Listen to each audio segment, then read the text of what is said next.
जय हिंद दोस्तों, स्वागत है आप लोग का आपके अपने टॉप क्लास ट्यूशन में।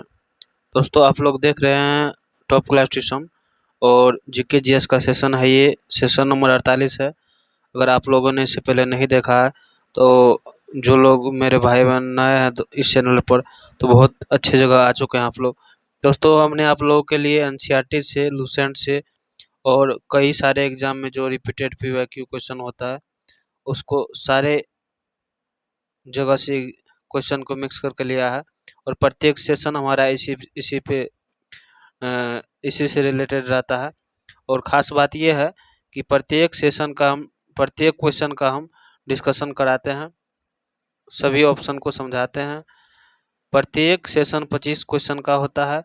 अगर आप लोग चाहे बिहार पुलिस का हो, एनटीपीसी, बिहार एसएससी या कंपटीशन का कोई भी एग्ज़ाम की तैयारी कर रहे हैं तो ये सेशन आप लोग के लिए बहुत ही खास होने वाला है।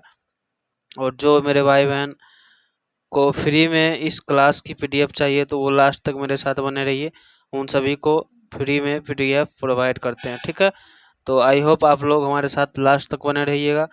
जो मेरे भाई बहन इस चैनल पर नए हैं प्लीज़ उनसे रिक्वेस्ट रहता है चैनल को सब्सक्राइब जरूर कर लीजिएगा। देखिए क्या कह रहा है एक नंबर में, ग्रहों की गति को समझाने वाले नियम को क्या कहा जाता है? न्यूटन के नियम, केपलर के नियम, एवोगाड्रो के नियम, फैराडे के नियम। तो एक नंबर का राइट जवाब क्या हो जाएगा? केपलर का नियम। न्यूटन की गति को किसको, ग्रहों की गति को समझाने वाले नियम को क्या कहते हैं? इसको कहते हैं केपलर के नियम कहते हैं। ग्रहों की गति को कौन समझाया है? केपलर साहब ने। देखिए इसके बारे में थोड़ा डिटेल से पढ़ लेते हैं। केपलर ने ग्रहों की गति से संबंधित 3 नियम दिए थे। कितने नियम दिए थे? 3 नियम, जिन्हें केपलर नियम भी कहते हैं। केपलर ने ग्रहों से संबंधित कितने नियम दिए? 3 नियम। केपलर्स लॉ भी उससे कहा जाता है। कोई वस्तु स्थिर है तो स्थिर ही रहेगी, यह न्यूटन का कौन सा नियम है? यह न्यूटन का कौन सा नियम हो जाएगा? ये पहला नियम हो जाएगा कि जब तक उस पर कोई बाहरी दबाव न पड़े तब तक वो अपना अवस्था नहीं बदलेगा। यह न्यूटन का पहला नियम है। ठीक है, देखिए इसमें क्या कह रहा है कि यह न्यूटन का प्रथम नियम है, जिसे जड़त्व का नियम भी कहते हैं। किसका नियम कहते हैं इसको? न्यूटन के प्रथम नियम को जड़त्व का नियम भी कहते हैं। 3 नंबर में क्या पूछा गया है? यदि किसी वस्तु को ऊंचाई से गिराया जाए और हवा का प्रतिरोध न हो तो क्या होगा? मतलब मान के चलिए कोई वस्तु को हम ऊपर से नीचे गिरा रहे हैं। ठीक है, कोई वस्तु को हम ऊपर से नीचे गिरा रहे हैं और हवा का प्रतिरोध न हो, मतलब हवा उसको न रोक रहा हो, तो क्या होगा? वह स्थिर गति और त्वरण से गिरेगी, त्वरण घटेगा, गति और त्वरण दोनों बढ़ेंगे, उसकी गति बढ़ेगी। तो राइट जवाब क्या हो जाएगा? उसकी गति बढ़ेगी। गति इसलिए बढ़ेगी क्योंकि यहाँ जो हवा का प्रतिरोध है वो उसे नहीं रोक रहा है, इसलिए वस्तु की गति बढ़ेगी नीचे आते हुए। गुरुत्वाकर्षण के कारण वो वस्तु त्वरण के साथ नीचे गिरेगी, जिससे उसकी गति बढ़ती जाएगी। क्या होती जाएगी? बढ़ती जाएगी। प्रत्येक क्रिया के समान और विपरीत प्रतिक्रिया होती है। कह रहा है प्रत्येक क्रिया की समान और विपरीत प्रतिक्रिया होती है, यह किसका नियम है? तो ये पहला नियम है न्यूटन का, दूसरा है, तीसरा है, चौथा का। ये सारा नियम, ये नियम तो न्यूटन का है, लेकिन कौन सा नियम है? कह रहा है, कहने का मतलब ये है कि प्रत्येक क्रिया के समान उसकी विपरीत प्रतिक्रिया होती है, तो ये न्यूटन का कौन सा नियम हो जाएगा? ये न्यूटन का तीसरा नियम हो जाएगा। क्या हो जाएगा? तीसरा नियम हो जाएगा। इसका कहने का मतलब ये है, जैसे मान के चलिए हम बंदूक चलाते हैं। क्या चलाते हैं? बंदूक चलाते हैं। बंदूक से जो गोली निकलती है, जब हम फायर करते हैं तो जितना स्पीड से इससे गोली निकलती है उतना ही स्पीड से ये बंदूक को यहाँ से पीछे धकेलती है, उतना ही बल से इस वस्तु को, चाहे ये जो व्यक्ति पकड़ा हुआ रहता है उसको पीछे की ओर धकेलती है। तो यही होता है न्यूटन का तीसरा नियम। ठीक है, 5 नंबर में कह रहा है, देखिए ध्यान से, निम्नलिखित में से विस्थापन के बारे में कौन सी बात गलत है? विस्थापन के बारे में कौन सी बात गलत है? यह सदा धनात्मक होता है। ये बात क्या है? ये बात गलत है, लेकिन राइट ऑप्शन यही है। ये सारा का सारा बात सही है। विस्थापन के बारे में ये सारा बातें सही है। सही क्या क्या बात है? देखिए, यह धनात्मक, ऋणात्मक या शून्य हो सकता है। मतलब ये धनात्मक और ऋणात्मक या शून्य तीनों हो सकता है। विस्थापन दूरी से अधिक नहीं होती है। सही बात है। विस्थापन का मतलब दोस्तों ये दूरी से अधिक नहीं होगी। विस्थापन जो होगी दूरी से अधिक नहीं होगी। इसकी SI इकाई मीटर होती है। विस्थापन की SI इकाई जो होती है वो क्या होती है? मीटर होती। क्या होती है? मीटर होती है। ठीक है, देखिए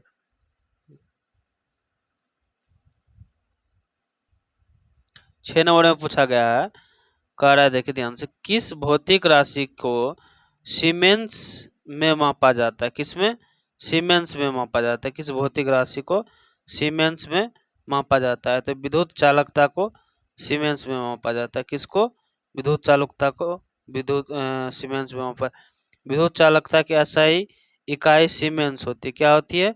सीमेंस होती है, इसलिए इसको सीमेंस में मापा जाता है। ठीक है, 7 नंबर में पूछ रहा है कि गति के परिवर्तन की दर क्या होती है? तो गति के परिवर्तन की दर की अगर बात करें हम, तो क्या हो जाएगी? ये बल हो जाएगी। गति के परिवर्तन की दर को क्या कहते हैं? बल कहते हैं। गति के परिवर्तन की दर को क्या कहते हैं? बताइए। एक एक मिनट दोस्तों, देखिए इसको डिटेल से जानते हैं, आखिर बल क्यों कहते हैं उसको। यहाँ कह रहा है बल जो है द्रव्यमान और त्वरण ये दोनों का गुणनफल होता है। द्रव्यमान और त्वरण का गुणनफल होता है बल। गति के परिवर्तन के लिए बल जिम्मेदार है। गति में जो परिवर्तन आती है उसके लिए बल जिम्मेदार है, इसीलिए इसका राइट जवाब क्या हो जाएगा? बल हो जाएगा। सापेक्षता का सिद्धांत किसने दिया? तो सापेक्षता का सिद्धांत की बात करें, न्यूटन ने, अल्बर्ट आइंस्टीन ने, नील्स बोर ने, माइकल फेराडे ने।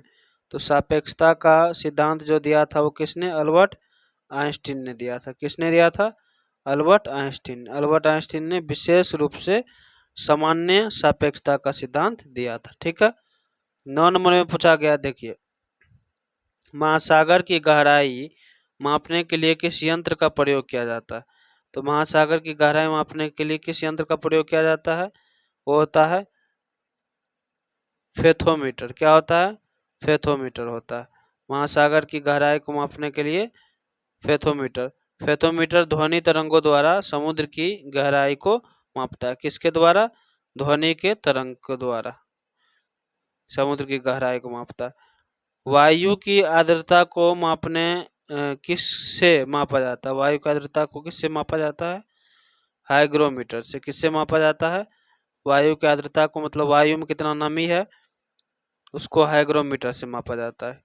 हाइग्रोमीटर वायु में नमी अर्थात आर्द्रता मापता है। ठीक है, 11 नंबर में क्या कह रहा है, देखिए ध्यान से, इसमें कह रहा है जब गेंद ऊपर फेंकी जाती है तो कौन सी राशि नहीं बदलती है? जब गेंद ऊपर की ओर फेंकी जाएगी तो त्वरण नहीं बदलेगी। ठीक है, जब गेंद ऊपर की ओर फेंकी जाएगी तो त्वरण नहीं बदलेगी।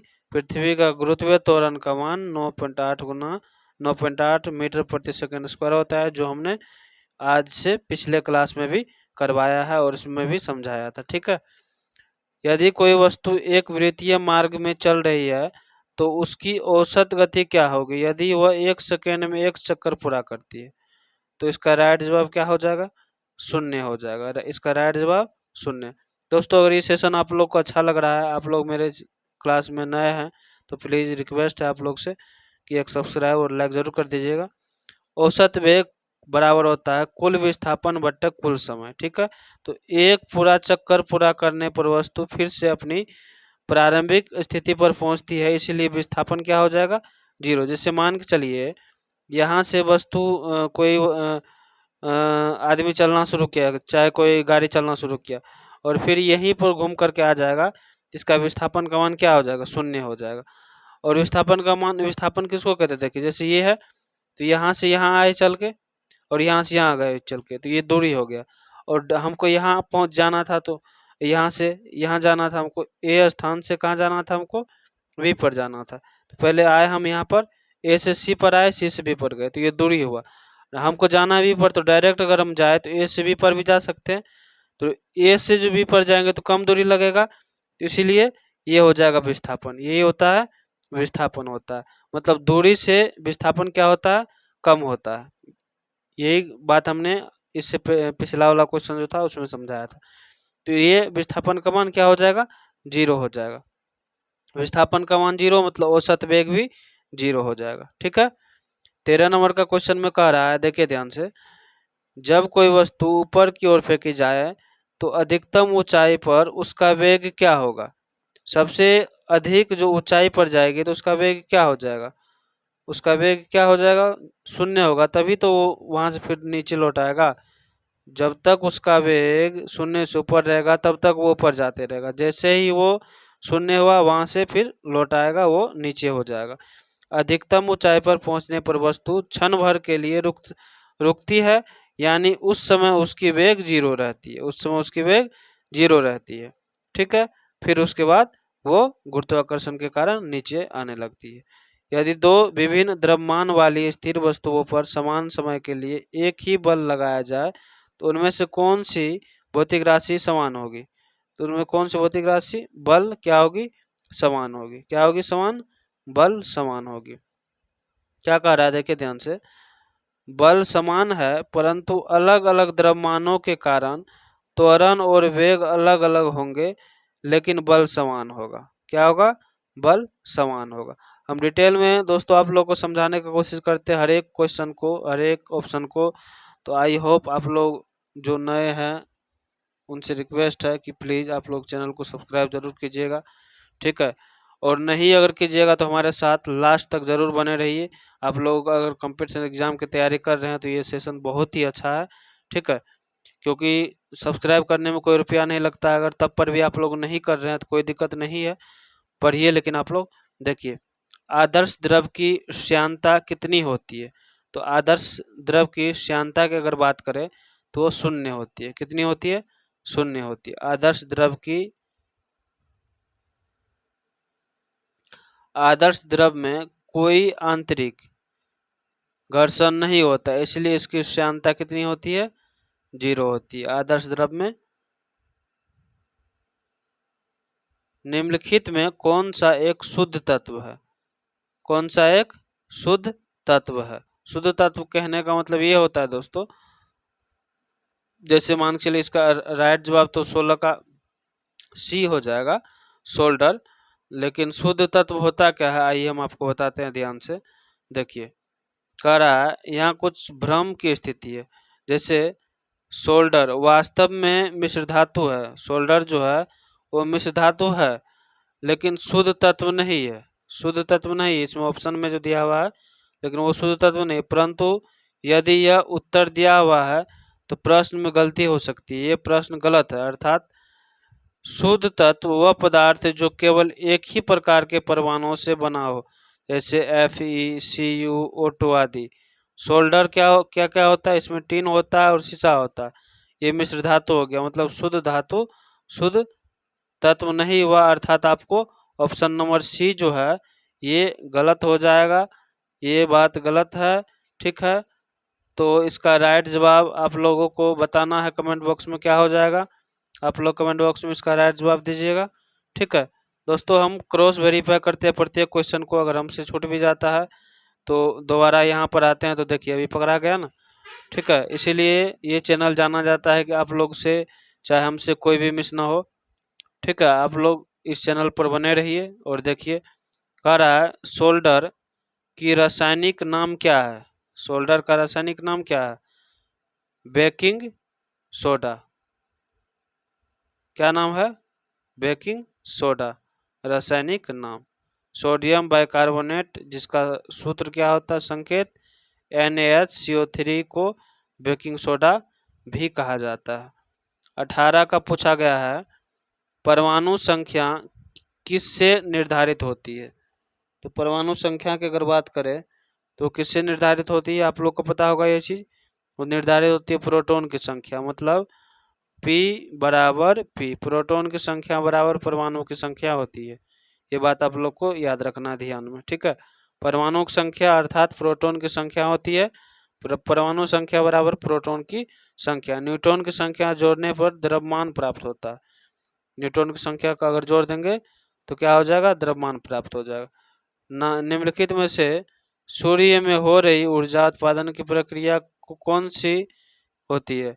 सूर्य में कौन सी मतलब प्रक्रिया चल रही होती है? तो सूर्य की अगर बात करें, नाभिकीय संलयन चल रहा होता है। क्या चल रहा होता है? नाभिकीय संलयन। टूटता है, बिखरता है, टूटता है, बिखरता है। और सूर्य में कौन कौन से तत्व होते हैं? सूर्य की ऊर्जा का स्रोत हाइड्रोजन है और हीलियम है। क्या है? हाइड्रोजन और हीलियम, जिसके कारण उसमें नाभिकीय संलयन होता है।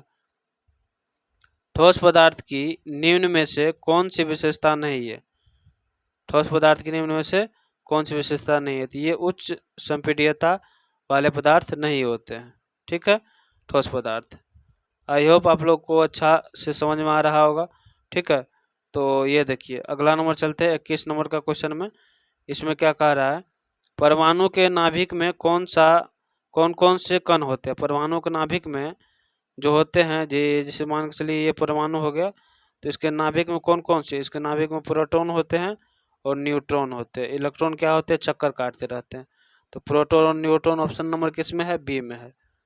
ऑप्शन नंबर बी, प्रोटॉन और न्यूट्रॉन होते हैं।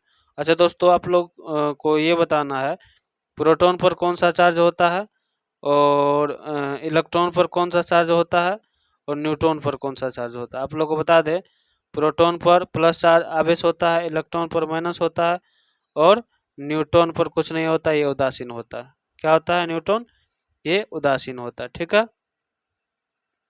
22 नंबर में पूछा गया है, ध्यान से देखिए। कह रहा है एक्वा रेजिया में कौन दो अम्लों को 1:3 अनुपात में मिलाया जाता है? तो 22 नंबर का राइट जवाब हो जाएगा HCl और HNO3। क्या क्या? HCl और HNO3। ठीक है, देखिए 23 नंबर का क्वेश्चन में पूछा गया है, कह रहा है कि किसी पदार्थ के 1 मोल का द्रव्यमान क्या कहलाता है? 1 मोल का द्रव्यमान क्या कहलाएगा? आणविक द्रव्यमान कहलाएगा। 1 मोल का आणविक द्रव्यमान कहलाएगा। मतलब 1 मोल पदार्थ में क्या कह रहा है, 1 मोल पदार्थ में 6.022 गुना 10⁻23 अणु होते हैं। उसका कुल द्रव्यमान बराबर आणविक द्रव्यमान होता है। उसका कुल द्रव्यमान बराबर क्या होता है? आणविक द्रव्यमान। निम्नलिखित में से कौन सा एक गुण धातु का नहीं है? कौन सा एक गुण धातु का नहीं है? तो उष्मा की कुचालकता, ये धातु का गुण नहीं है। किसका गुण नहीं है? धातु का गुण नहीं। ठीक है, 25 नंबर का क्वेश्चन है और लास्ट क्वेश्चन है ये। कह रहा है एंटासिड का स्वभाव कैसा होता है? तो एंटासिड का स्वभाव होता है वो क्षारीय होता है। एंटासिड का स्वभाव कैसा होता है? वो क्षारीय होता है। ऐसे रासायनिक यौगिक होते हैं जो पेट की अम्लता को कम करने के लिए दिए जाते हैं। एंटासिड ये पेट में स्थित अम्ल HCl को निष्क्रिय करते हैं, इसलिए इसका स्वभाव क्षारीय होता है, ताकि ये अम्ल के साथ प्रतिक्रिया कर सके। ठीक है दोस्तों, आई होप आप लोग यहाँ तक आए होंगे मेरे साथ। अगर आप लोग को फ्री में PDF चाहिए तो क्या करना है, देखिए इस लिंक को क्लिक करके यहाँ से उठाना है, या नहीं तो डिस्क्रिप्शन में दिया हुआ है, वहाँ से कॉपी करके टेलीग्राम पर हमें फॉलो करके वहाँ पे आपको किस क्लास की PDF चाहिए आप लोग कमेंट बॉक्स में बताइए, हम आप लोग को फ्री में वहाँ पर ज़रूर भेजेंगे।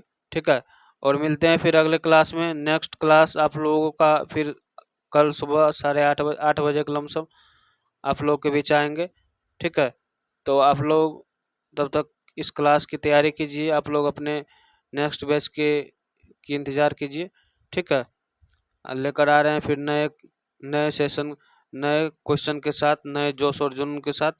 ठीक है, थैंक यू।